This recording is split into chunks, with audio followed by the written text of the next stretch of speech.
Please be seated.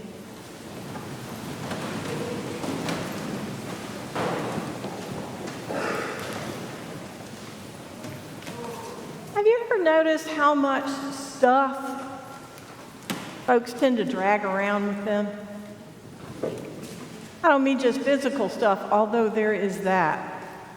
But today I'm thinking about emotional stuff.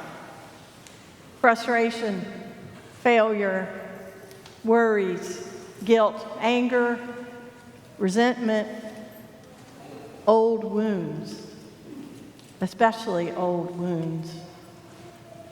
I know people who are in their 80s who are still dragging around hurts from their childhoods, a mean sibling, a parent's sharp words. Maybe you do too. I know people who run companies or are nurses or lawyers or teachers who still carry around the crippling burden of their parents' divorce or a child's failure or a rupture at their church or something else that wasn't their fault or that they cannot fix. Maybe you do too. Some of us assume responsibility for nearly everyone and everything and carry that responsibility around as if our lives depend on it. Some of us can't let go of our feelings of guilt. Some of us secretly believe that we and all our stuff are holding up the whole world. And we can't let go or everything will come crashing down. And if we end up carrying our leftover hurtful junk into new relationships, well, people just have to understand, right? But Jesus says, "Come to me, all you who are weary from carrying heavy burdens, and I will give you rest." That sounds really nice, doesn't it? Except some of us actually find that hard. Like me, I find that hard. I'm not really used to setting something down and letting it go when I don't know what else to do. I tend in my anxiety to try to either run away or fix things that are not mine to fix. But this is part of the salvation story. God knows that we are heavily laden. God knows that there are things that happen in our lives that are hurtful or unfair or just not right. God knows that we carry secret worries, carry the weight of the world, carry burdens and hurts and fears of every kind. God knows that we are upset that the fabric of our community has been torn. And we've been through a trauma here. So Jesus says, lay that down. Leave it with me. It's going to be all right.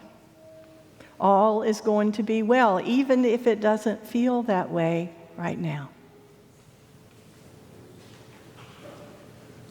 And yet we find it's hard to let go.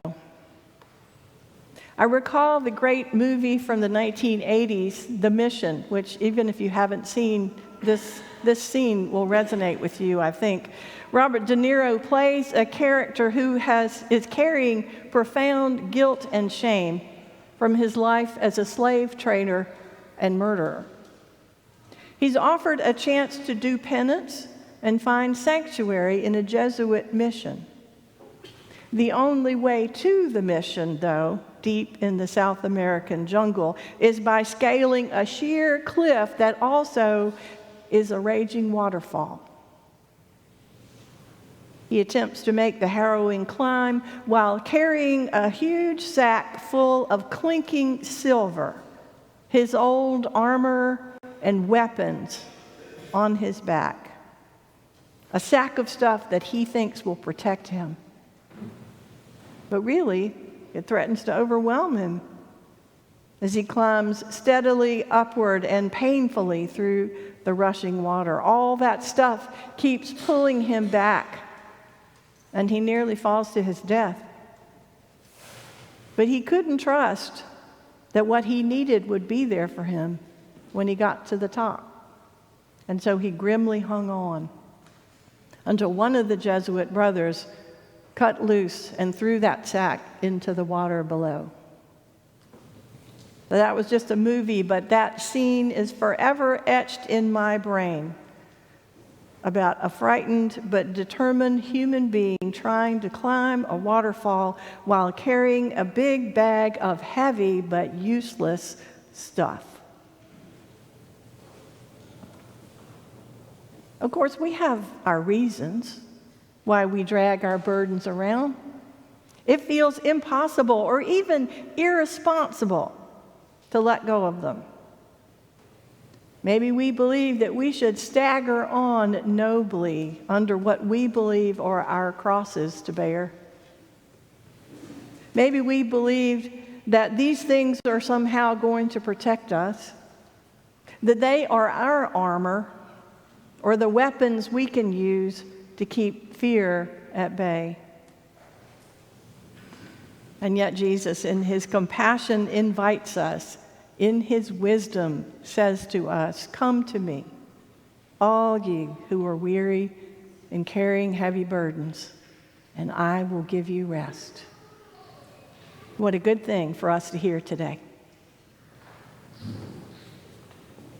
So, are you dragging around something you need to let go of?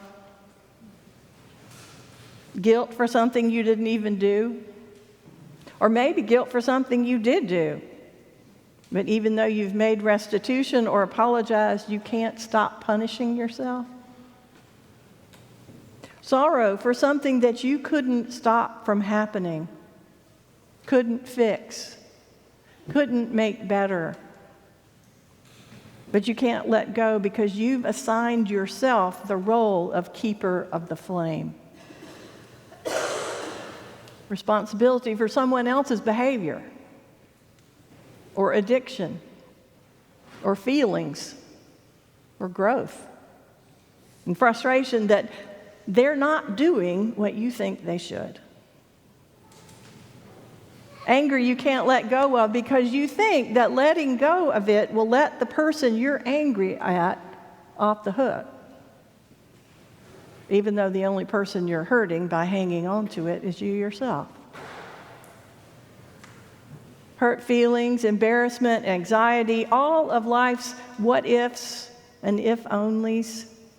That list goes on, doesn't it? We drag all these things around with us. We let them take space within us. We hold on tightly to them as if they are precious instruments of salvation. Maybe we've been carrying them so long that we just don't know what we would do without them. But it makes our hearts and souls heavy.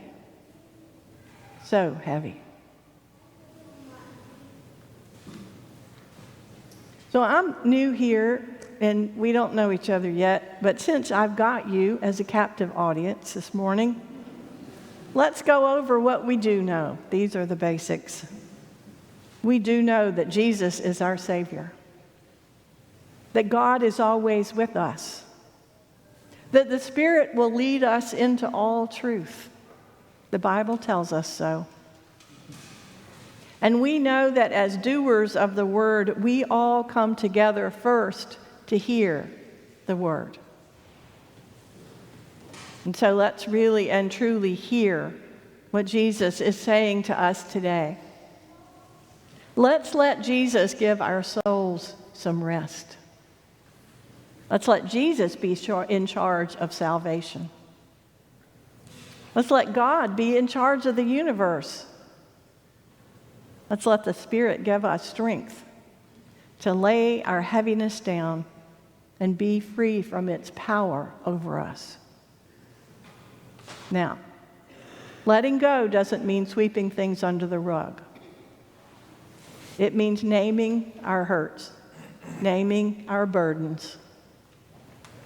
It means being honest about our pain and frustration, as well as our joys, and taking responsibility for our part in it all, so that you and I and this whole community can, over time, find healing and peace and grow into what God made us to be, free and whole and fully alive, a reflection of God's own unfettered glory.